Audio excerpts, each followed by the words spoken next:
Hello दोस्तों, मेरे channel में आपका बहुत बहुत स्वागत है। दोस्तों, आज हम बात करेंगे आईएस कोड के बारे में। आईएस 456-2000 तो ये है plain and reinforcement concrete code of practice fourth revision. तो शुरू करने से पहले दोस्तों मेरे चैनल को सब्सक्राइब कर लो और बेल आइकन के बटन को जरूर दबा लेना, ताकि जो भी मैं वीडियो अपलोड करूं और आप तक पहुंच जाए वो। चलिए शुरू करते हैं। सबसे पहले हम बात करेंगे सीमेंट की। सीमेंट की कौन कौन से टाइप के सीमेंट होते हैं और कौन कौन से कोड होते हैं। तो एक होता है 33 ग्रेड ऑर्डिनरी पोर्टलैंड सीमेंट, एक होता है 43, 53। तीन ये मेन ग्रेड होते हैं और ये टाइप है सीमेंट की। ये ऑर्डिनरी पोर्टलैंड सीमेंट है और ये रैपिड हार्डनिंग। ये सारे यहाँ से यहाँ तक टाइप ऑफ सीमेंट्स हैं। तो जो हम ऑर्डिनरी पोर्टलैंड सीमेंट में जो 33 ग्रेड होता है उस पे जो हम आईएस कोड यूज करते हैं वो है आईएस 269, और जो हम 43 ग्रेड के लिए यूज करते हैं वो आईएस 8115, और 53 में यूज करते हैं हम आईएस 12269। ये तीनों बहुत इंपॉर्टेंट कोड्स हैं और ये कहीं भी पूछे जाते हैं। अगर हम डिजाइन करेंगे तो डिजाइन में भी ये कोड हमें पता होना चाहिए। एग्जाम दे रहे हैं तो एग्जाम में भी यही कोड का जो है यूज होता है। ये पूछे जाते हैं कि सीमेंट के कौन कौन से कोड होते हैं। और एक है ये रैपिड हार्डनिंग पोर्टलैंड सीमेंट, इसका आईएस कोड है 8041। ये जो चार है ये तो बहुत ही इंपॉर्टेंट है आईएस कोड, इनको तो आप रट लो। बाकी की जो पोर्टलैंड सीमेंट है, जैसे पोर्टलैंड स्लैग सीमेंट, इसका आईएस कोड आईएस 455 है। पोर्टलैंड पोजनर सीमेंट, इसको हम पीसीसी के लिए और ब्रिकवर्क के लिए यूज करते हैं। सीमेंट को हम फ्लाई ऐश बेस्ड होती है ये। इसका आईएस कोड है आईएस 1489 पार्ट 1। ठीक है।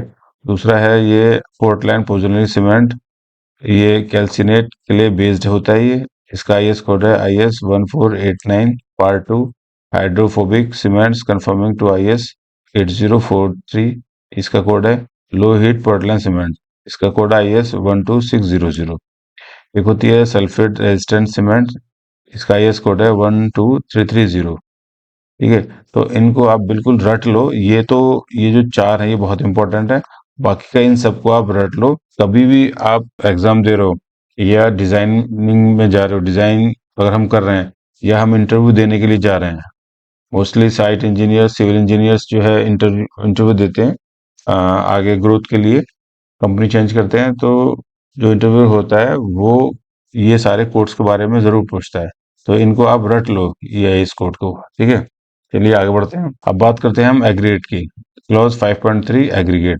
तो एग्रीगेट का क्या है, अगर हम पीसीसी कर रहे हैं अगर हम और आरसीसी कर रहे हैं तो उसमें एग्रीगेट का बहुत ही इंपॉर्टेंट रोल है। तो देखो, मोस्टली जो 20 mm का एग्रीगेट है वो यूज होता है। ये हर कहीं यूज करते हैं इसको, 20 mm को। ये जनरल केस में होता ही होता है। और अगर हमारा फिल ऑफ कंक्रीट ज्यादा रिस्ट्रिक्शन नहीं है फिल ऑफ कंक्रीट में, तो हम 40 mm साइज का भी जो है एग्रीगेट यूज करते हैं। अगर जहां पर हमारा जो रेनफोर्समेंट होता है बहुत ही क्लोज होता है, रेनफोर्समेंट हमारा बहुत ही क्लोज होता है और उसमें कवर जो हम देते हैं वो हमारा 30 mm 20 mm होता है, बार्स का स्पेसिंग बहुत क्लोज होता है, तो वहां पर हम 10 mm साइज का नॉमिनल एग्रीगेट यूज करते हैं, 10 mm का। ठीक है। ताकि अगर हम कॉन्क्रीटिंग करें, पोरिंग करें, तो उसके अंदर में हमारा एग्रीगेट, हमारी कंक्रीट पूरी तरह से चली जाए और कॉम्पैक्शन अच्छे से हो जाए। क्लियर। और देखो, अगर हम बहुत ही heavy reinforcement concrete member use कर रहे हैं तो उसमें क्या करना है हमें, कि जो भी हमारा कवर का साइज है या दो बार्स का साइज डिस्टेंस है, दो साइज के बीच का जो डिस्टेंस है उनमें वो बहुत क्लोज है, तो कम से कम उनमें से जो कम वैल्यू वाला है, अगर हमारा ये बीम है, ठीक है, बीम है हमारा, ये हमारा कंक्रीट फेस है, अगर यहाँ से तक हम जब कवर छोड़ते हैं, ये अगर हमारा 30 है, ठीक है, ये अगर हमारा 30 है और दो बार का डिस्टेंस, जैसे हमारा बीम का सरिया जाएगा, ये हमारा 20 mm है, यहाँ से तक का जो डिस्टेंस ये हमारा 20 mm है। ठीक है। ये 20 mm है, तो इन दोनों में से जो कम होगा ना, उससे कम करके 5 mm हम एग्रीगेट का साइज यूज करेंगे। इसका मतलब ये है। ठीक है। जैसे यहाँ पे लिखा हुआ है, for heavily reinforced concrete member as in the case of the ribs of main beams, the nominal maximum size of aggregate should usually be restricted to 5 mm less than the minimum clear distance between the main bars।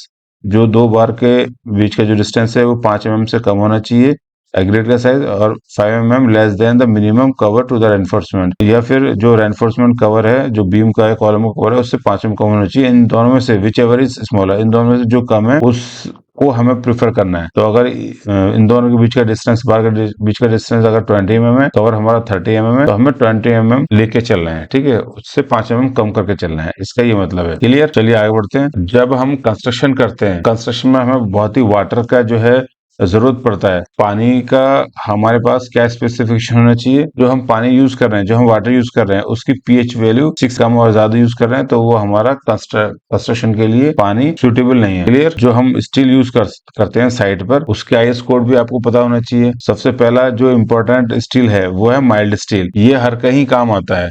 Mild steel यानी जिसके अंदर में ductility ज्यादा होती है, जो अगर हम जिसको बैंड करें तो वो टूटे नहीं।